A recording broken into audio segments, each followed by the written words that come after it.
Hello guys. చాలా మంది ఒక స్టాక్ బ్రేకౌట్ అయిందని ఎంటర్ అవుతారు.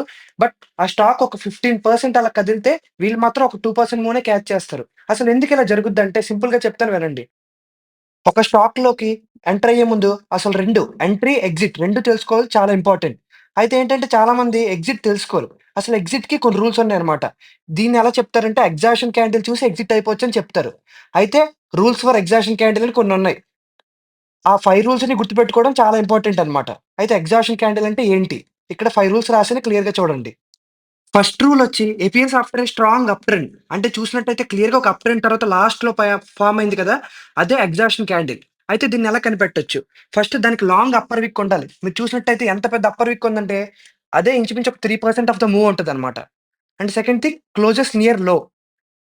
అంటే పేరుకే ఏదో పెద్ద క్యాండిల్ ఒస్తది. బట్ లో దగ్గర క్లోజ్ అయిపోద్ది.